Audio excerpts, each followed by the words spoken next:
Code set plus വിത്ത് shawl ആയിട്ട് വരുന്നതായിട്ടാട്ടോ.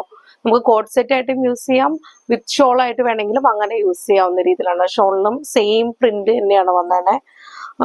വളരെ ഒരു ഫുൾ വോയിലിന്റെ ഷോളാണ്, ഭയങ്കര നൈസായിട്ട് വരുന്ന ഷോളാണ്. വലിയ പ്രിന്റ് ആണ് ഇതിന്റെ ഒരു പ്രത്യേകത എന്ന് പറഞ്ഞു കഴിഞ്ഞാൽ വലിയ ഫ്ലോറൽ പ്രിന്റ് ആണ് വന്നിരിക്കുന്നത്. എ ലൈൻ ടൈപ്പ് ആണ്, ചെറിയ ഫ്രണ്ട് ഗാതേർഡും വന്നിട്ടുണ്ട്. നെക്ക് ഒരു വി നെക്ക് ഷേപ്പിൽ, അതിനകത്ത് ചെറിയ ബീഡ്സ് വർക്കും ടിക്കിൾസ് ഒക്കെ ചെയ്ത് ഒരു സെമി പാർട്ടി വെയർ ആയിട്ട് യൂസ് ചെയ്യാം, ഓഫീസ് വെയർ ആയിട്ടും യൂസ് ചെയ്യാൻ പറ്റുന്നതായിട്ടാണ്. നമുക്ക് ഭയങ്കര കംഫർട്ടാണ് മെറ്റീരിയൽ. ഒട്ടും തന്നെ ചൂടോ അതോ നമ്മൾക്ക് ഒട്ടും വെയിറ്റോ അങ്ങനെ കാര്യങ്ങളൊന്നുമില്ല, വളരെ വെയിറ്റ്ലെസ് ആണ്. പലാസോ പാന്റ് ആണ് ഇതിന്റെ പാൻസ് വരുന്നത്.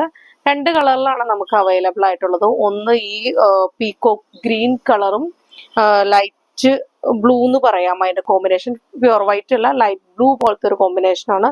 അത് തന്നെ ഒരു പീകോക്ക് ബ്ലൂവിനകത്ത് വന്നിട്ടുണ്ട്. സെയിം കോമ്പിനേഷൻ തന്നെ ഈ ഒരു കളർ. ഈ 2 കളറിലാണ് വന്നത്. രണ്ടിന്റെയും പലാസോ പാന്റ് തന്നെയാണ്. ഷോളും ഉണ്ട്. അപ്പൊ നമുക്ക് കോഡ് സെറ്റ് ആയിട്ടും യൂസ് ചെയ്യാം, വിത്ത് ഷോളിന്റെ കൂടെ ഉപയോഗിക്കാൻ പറ്റും. മീഡിയം തുടങ്ങി XXL സൈസ് വരെയാണ് അവൈലബിൾ ആയിട്ടുള്ളത്.